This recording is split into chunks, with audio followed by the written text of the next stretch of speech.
നിമിഷത്തെ ചിന്തയ്ക്ക് ആധാരമായി ഒരു തിരുവചനം നമുക്ക് വായിക്കാം.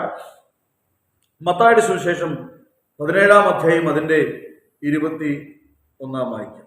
നിങ്ങൾക്ക് കടുകുമണിയോളം വിശ്വാസമുണ്ടെങ്കിൽ ഈ മലയോട് ഇവിടെ നിന്ന് അങ്ങോട്ട് നീങ്ങുക എന്ന് പറഞ്ഞാൽ അത് നിങ്ങൾക്ക് ഒന്നും അസാധ്യമാവുകയില്ല. എങ്കിലും പ്രാർത്ഥനയാലും ഉപവാസത്താലും അല്ലാതെ ഈ ജാതി നീങ്ങിപ്പോകുകയില്ല എന്ന് ഞാൻ സത്യമായിട്ട് നിങ്ങളോട് പറയുന്നു എന്ന് പറഞ്ഞു. ആര് പറഞ്ഞു? അവിടെയാണ് പ്രാധാന്യത. എന്ന് പറഞ്ഞു. കടുകുമണിയോളം വിശ്വാസം, പ്രാർത്ഥനയാലും ഉപവാസത്താലുമല്ലാതെ ഈ ജാതി നിങ്ങളെ വിട്ട് നീങ്ങി പോകുകയില്ല എന്ന് ഞാൻ സത്യമായിട്ട് നിങ്ങളോട് പറയുന്നു എന്ന് പറഞ്ഞു. ആ വിഷയമാണ് യേശു സത്യമായി പറഞ്ഞിരിക്കുന്നത്. ഹല്ലേലൂയ. അപ്പൊ യേശുവിന്റെ സത്വജനങ്ങളെ കേട്ടനുസരിക്കുന്ന ദൈവമക്കൾക്ക് വേണ്ടി പ്രവർത്തിക്കുന്ന ഒരു സ്വർഗമുണ്ട്, പ്രവർത്തിക്കുന്ന ദൈവമുണ്ട്. നമ്മൾ പലപ്പോഴും നമ്മുടെ വിഷയങ്ങൾക്ക് പ്രാധാന്യം കൊടുത്ത് നമ്മുടെ റൂട്ടിലൂടെ സഞ്ചരിക്കുമ്പോൾ നമുക്ക് കാണിച്ചു തന്നൊരു മാതൃകയുണ്ട്, നമുക്കൊരു റൂട്ട് തന്നിട്ടുണ്ട്. ആ വചനപ്രകാരമുള്ള റൂട്ടിലുള്ള സഞ്ചരിക്കുന്നവർക്ക് വേണ്ടി മാത്രം പ്രവർത്തിക്കുന്ന ഒരു സ്വർഗമുണ്ട്. ഇന്ന് പകൽക്കാലം എത്ര പേർക്ക് സന്തോഷമുണ്ട്. ഹല്ലേലൂയ. നമുക്ക് യാത്ര ചെയ്യുവാൻ ഒരു വഴിയുണ്ട്. നമുക്ക് സകലത്തിനും മാതൃക വെച്ച് തന്ന യേശു നമുക്കൊരു വഴികാട്ടിയായി മുന്നമേ കടന്നുപോയിരിക്കുകയാണ്. ഹല്ലേലൂയ. എത്ര പേർക്ക് സന്തോഷമുണ്ട്. ഈ തിരുവചനം കയ്യിലേന്തിക്കൊണ്ട് എൻ്റെ യേശു നടന്നുപോയ പാതയിലൂടെ എനിക്കും സഞ്ചരിക്കുവാൻ ആഗ്രഹമുണ്ട് എന്ന് എത്ര പേര് ഇന്ന് പകൽക്കാലം സന്തോഷത്തോടുകൂടെ പറയുവാൻ കഴിയും? ഹല്ലേലൂയ. എല്ലാവരും ഉച്ചത്തിലൊരു ഹല്ലേലൂയ പറഞ്ഞാട്ടെ. Hallelujah. Praise the Lord. Hallelujah. യേശു നമുക്കൊരു മാതൃക വെച്ചിട്ട് പോയിരിക്കുകയാണ്. ഹല്ലേലൂയ. ആ മാതൃകയിലൂടെ യാത്ര ചെയ്യുന്ന പ്രിയ ദൈവമക്കളെ, നമുക്കറിയാം ലോകപരമായിട്ട് ഈ ഹൈടെക് യുഗത്തിൽ നമ്മളായിരിക്കുമ്പോൾ നമ്മൾ എങ്ങോട്ടാ കടന്നു പോകേണ്ടത്? നമ്മൾ തിരുവനന്തപുരത്തിലേക്കോ എറണാകുളത്തിലേക്കോ ഏതെല്ലാം ദേശത്താണ് നമ്മൾ യാത്ര ചെയ്യുന്നത്?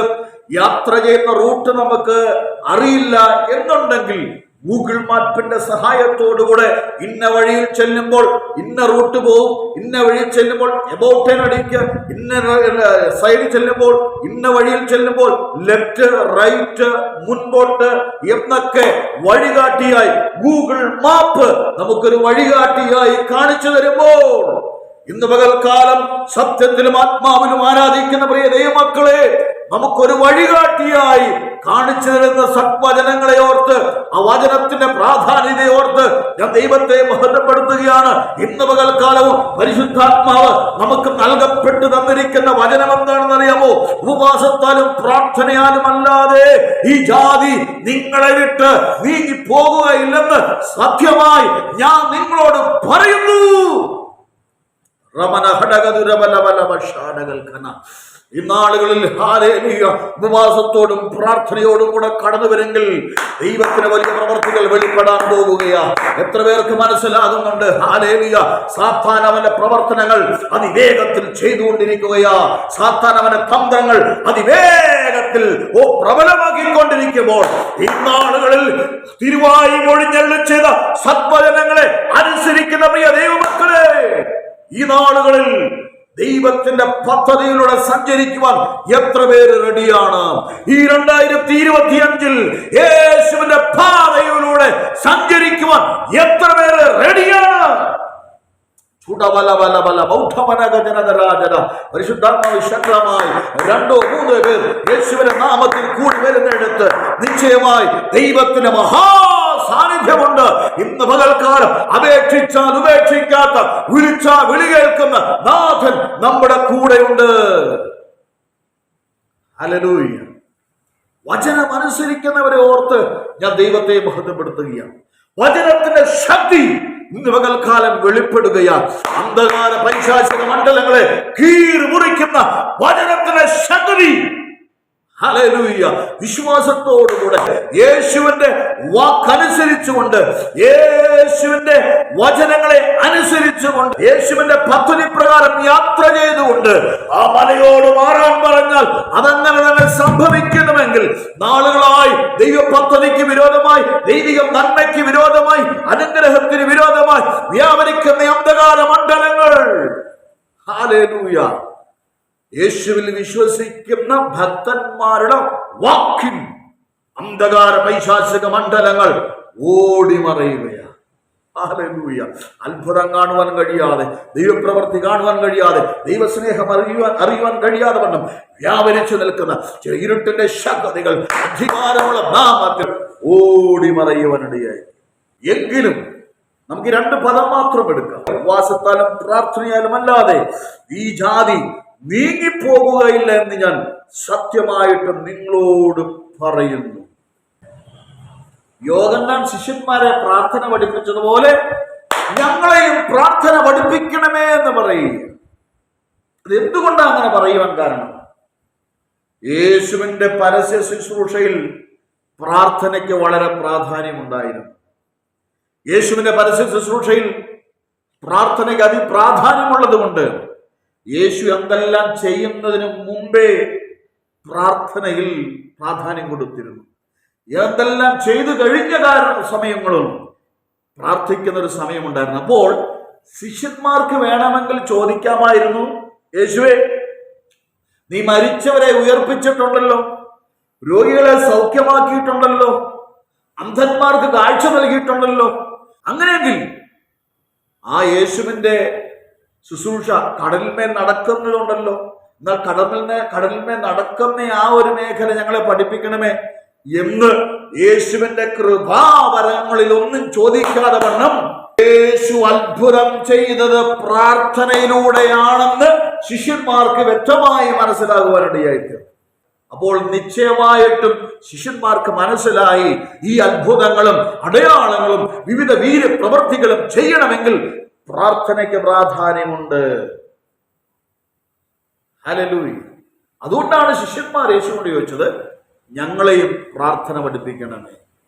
പ്രാർത്ഥന അതിപ്രാധാന്യമായതുകൊണ്ട് യേശുവിനെ മനസ്സിലായി, നാളെ പഠിപ്പിക്കാമെന്ന് പറഞ്ഞില്ല, ഉടനെ തന്നെ പ്രാർത്ഥന പഠിപ്പിക്കുവാനിടയായി തീർന്നു.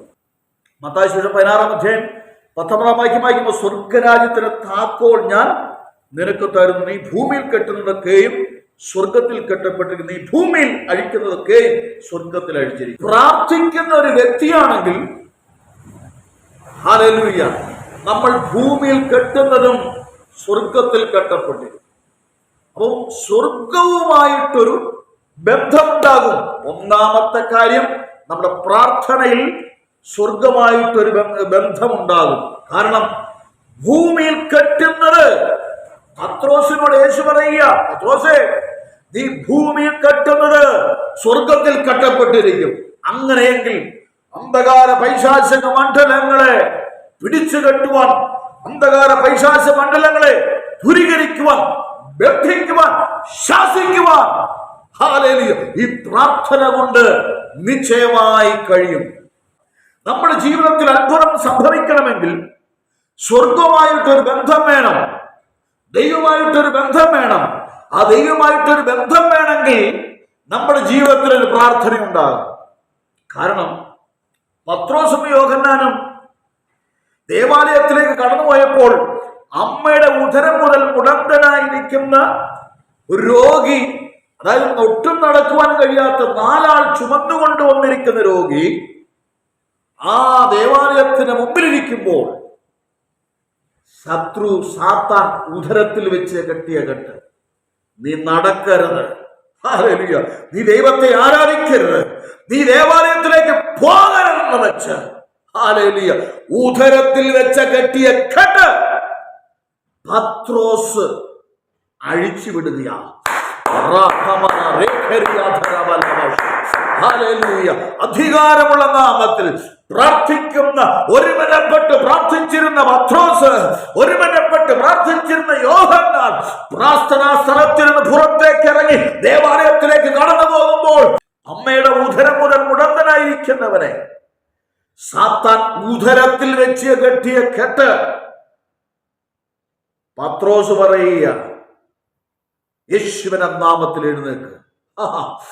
യേശുവിന്റെ നാമം ചൊല്ലിയപ്പോൾ അവനെ ഉദരം മുതൽ കെട്ടിവെച്ച കെട്ട് അഴിഞ്ഞു മാറിയെങ്കിൽ അതെങ്ങനെ സംഭവിച്ചു? ഓർമ്മലപ്പെട്ട് മർക്കോസിന്റെ മാളുകൂർ മുറിയിൽ പ്രാർത്ഥിച്ചു കൊണ്ടിരുന്ന ശേഷം ദൈവശക്തിയുടെ അളവറ്റ വലിപ്പം അവനിൽ വെളിപ്പെട്ട് അവന്റെ മൺകൂടാരങ്ങളിലേക്ക് ഇറങ്ങി വന്നപ്പോൾ ആ പ്രാർത്ഥനയുടെ ഭാവന, പ്രാർത്ഥനയുടെ ശക്തിയാല് ഒട്ടും നടക്കുവാൻ കഴിയാത്ത വണ്ണമായിരിക്കുന്ന വ്യക്തിയെ കെട്ടഴിച്ചു വിട്ടപ്പോൾ, ഹല്ലേലൂയ, സ്വർഗത്തിലെ ദൈവത്തിന്റെ പദ്ധതി പ്രകാരം താൻ ഭൂമിയിൽ കെട്ടഴിച്ചപ്പോൾ സ്വർഗത്തിലും ആ കെട്ടഴിയുകയാണ്.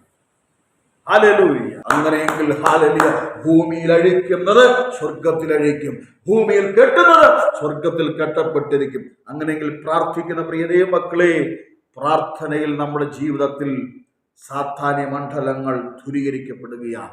സാത്താൻ ഭയന്ന് വിറയ്ക്കുകയാണ്. ഇന്ന് പകൽക്കാലം പ്രാർത്ഥിക്കുന്നവരുണ്ടോ? ഹല്ലേലൂയ, ആരാധിക്കുന്നവരുണ്ടോ?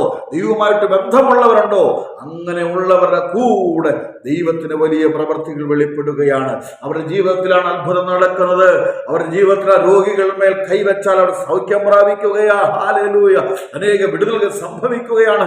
സാത്താൻ നാളുകളായി ഒതുക്കി വെച്ച മണ്ഡലങ്ങളിൽ നിന്ന് വിടുതൽ പ്രാപിച്ച് ശക്തിയോടെ ദൈവപ്രവൃത്തി വെളിപ്പെടുവാൻ ദൈവകരങ്ങളിലേക്ക് ഏൽപ്പിക്കുന്ന ആളുകളായി മാറട്ടെ. മർക്കോസിന്റെ സുവിശേഷം 1:32. ഭൂതഗ്രസ്തന്മാരെ അവന്റെ അടുക്കൽ കൊണ്ടുവന്നു. പട്ടണമൊക്കെയും വാതുക്കൽ വന്നുകൂടിയിരുന്നു. നാനാവ്യാധികളാൽ വലഞ്ഞിരുന്ന അനേകരെ അവർ സൗഖ്യമാക്കി. പട്ടണം ഒന്നടങ്കമായി കൂടി വന്നു. നാനാവ്യാധികളാൽ പ്രയാസപ്പെടുന്ന അനേകര് കടന്നു വന്നു. അവരെ വ്യാധികളെല്ലാം സൗഖ്യമാക്കി. Praise the Lord. അപ്പൊ യേശുവിന്റെ ജീവിതത്തിൽ പരസ്യ ശുശ്രൂഷയിൽ അത്ഭുതങ്ങൾ സംഭവിക്കുകയാ. നാനാ തുറകളിൽ നിന്ന് കടന്നു വരുന്ന നാനാ വ്യാധിക്കാരെ അവൻ സൗഖ്യമായി സന്തോഷത്തോടെ പറഞ്ഞയക്കുകയാണ്. ഭൂതഗ്രസ്തന്മാരിൽ നിന്ന് ഭൂതത്തെ പുറത്താക്കുകയാണ്. അത്ഭുതങ്ങളും അടയാളങ്ങളും വിവിധ വീര്യ പ്രവർത്തികൾ സംഭവിച്ചു കൊണ്ടിരിക്കുമ്പോൾ രാത്രി മുഴുവനും ശുശ്രൂഷ. പ്രഭാതമായപ്പോൾ അവൻ ഒരു നിർജ്ജന പ്രദേശം പിടിയിട്ടുണ്ടോ? നിർജ്ജന പ്രദേശം മനസ്സിലാകുന്നുണ്ടോ? ആരും ഡിസ്റ്റർബൻസ് ഇല്ലാതെ തനിയെ ഏകനായിരുന്നു പ്രാർത്ഥിക്കുന്ന ഒരു അനുഭവം. ഹല്ലേലൂയ. എത്ര പേർക്ക് ഒരു ഡിസ്റ്റർബൻസും ഇല്ലാതെ രഹസ്യമായിരുന്നു പ്രാർത്ഥിക്കുവാൻ കഴിയുന്നുണ്ട്? രഹസ്യത്തിലുള്ള പ്രാർത്ഥനയിലാണ് യേശുവിന്റെ ജീവിതത്തിൽ അത്ഭുതങ്ങൾ സംഭവിച്ചത്. രഹസ്യമായുള്ള പ്രാർത്ഥനയിലാണ് പരസ്യ ശുശ്രൂഷയിൽ അത്ഭുതങ്ങൾ സംഭവിച്ചത്. നോക്ക്, ഈ വചനത്തെ ശ്രദ്ധിക്ക്. വൈകുന്നേരം സൂര്യൻ അസ്തമിച്ച ശേഷം അവൻ സകലവിധ ദീനക്കാരെയും ഭൂതഗ്രസ്തന്മാരെയും ഒന്നടങ്കമായി സൗഖ്യമാക്കി. രാവിലെ പ്രഭാതത്തിൽ അധികാലത്ത് ഇരുട്ടോടെ അവൻ വിശ്രമിക്കാൻ പോയെന്നുള്ളതല്ല, കിടന്നുറങ്ങാൻ പോയി എന്നുള്ളതല്ല എഴുതി വച്ചിരിക്കുന്നത്. അധികാരത്ത് ഇരുട്ടോടെ അവൻ എഴുന്നേറ്റ് പുറപ്പെട്ട് നിർജ്ജനമായ ഡിസ്റ്റർബൻസ് ഒന്നുമില്ലാത്ത നിർജ്ജന സ്ഥലത്ത് ചെന്ന് പ്രാർത്ഥിച്ചു. വീട്ടുന്നുണ്ടോ? എന്റെ വാക്കുകളെ ചുരുക്കുകയാണ്. അങ്ങനെയെങ്കിൽ പ്രീതി മക്കളെ, തിരുവചനം വ്യക്തമാക്കുകയാണ്, എങ്കിലും ഉപവാസത്താലും പ്രാർത്ഥനയാലും അല്ലാതെ ഈ ജാതികൾ നിങ്ങളെ വിട്ട് നീങ്ങിപ്പോകത്തില്ല. സാത്താന് വ്യക്തമായി മനസ്സിലാകുന്നുണ്ട്, സഭയിൽ ഒന്നടങ്കമായി ജനം കടന്നു വന്ന് സത്യത്തിലും ആത്മാവിലും ആരാധിച്ച് ഉപസിക്കുകയും പ്രാർത്ഥിക്കുകയും ചെയ്താൽ സഭയ്ക്കൊരു വിടുതലുണ്ട്, ദേശത്തിനൊരു വിടുതലുണ്ട്, കുടുംബത്തിനൊരു വിടുതലുണ്ട് എന്ന് മനസ്സിലാക്കി സാത്താൻ തന്റെ തന്ത്രങ്ങൾ മെനഞ്ഞുകൊണ്ടിരിക്കുമ്പോൾ ഈ നാളുകളിൽ ദൈവമക്കൾ മനസ്സിലാക്കേണ്ടത് ഏറ്റവും അത്യന്താപേക്ഷിതമാണ്. കാലം അതിന്റെ അന്ത്യത്തേക്ക് കടന്നിരിക്കുകയാണ്. ഹല്ലേലൂയ. സാത്താൻ അതിവേഗത്തോടെ പ്രവർത്തിച്ചുകൊണ്ടിരിക്കുകയാ. കഴിയുമെങ്കിൽ വ്രതന്മാരെയും തെറ്റിക്കുവാൻ വേണ്ടി അങ്ങനെയായാലും കുഴപ്പമില്ല, ഇങ്ങനെയായാലും കുഴപ്പമില്ല എന്ന് പറഞ്ഞ് വചനത്തെ മാറ്റിമറിക്കുമ്പോൾ ഈ നാളുകളിൽ വചനത്തെ സത്യം സത്യമായി ഞാൻ നിങ്ങളോട് അരുളി ചെയ്യുന്നു എന്ന് പറയപ്പെട്ടിരിക്കുന്ന വചനത്തെ എത്ര പേര് സത്യമായി അനുസരിക്കുന്നുണ്ട്? യേശു പറഞ്ഞതുപോലെ തന്നെ എത്ര പേര് അനുസരിക്കുന്നുണ്ട്? എങ്കിലും ഉപവാസത്താലും പ്രാർത്ഥനയാലും അല്ലാതെ ഈ ജാതി നിങ്ങളെ വിട്ട് നീങ്ങി പോകുക ഇല്ല എന്ന് ഞാൻ നിങ്ങളോട് പറയും. വാക്കുകളെ ചുരുക്കുകയാണ്. അങ്ങനെയെങ്കിൽ പ്രിയ മക്കളെ, ഇന്നാളുകളിൽ പ്രാർത്ഥന ഉയരട്ടെ, ആരാധന ഉയരട്ടെ, ദൈവാശ്രയം ഉയരട്ടെ. ദൈവം നമ്മൾ പ്രാർത്ഥിച്ചാൽ മാത്രം മതി, പ്രവർത്തിക്കും ദൈവമാണ്. ഹല്ലേലൂയ. പ്രാർത്ഥിക്കുന്ന വ്യക്തിയുടെ ജീവിതത്തിൽ അത്ഭുതങ്ങൾ സംഭവിക്കും. അവൻ ഭൂമിയിൽ കെട്ടിയാൽ സ്വർഗത്തിൽ കെട്ടപ്പെടും, ഭൂമിയിൽ അഴിച്ചാൽ സ്വർഗത്തിൽ അഴിക്കപ്പെടും. ഹല്ലേലൂയ. പ്രാർത്ഥിക്കുന്ന വ്യക്തികൾ സ്വർഗവുമായിട്ടൊരു ബന്ധമുണ്ട്. പ്രാർത്ഥിക്കുന്ന വ്യക്തികൾക്ക് സ്വർഗവുമായിട്ടൊരു അഭേദ്യ ബന്ധമുണ്ട്.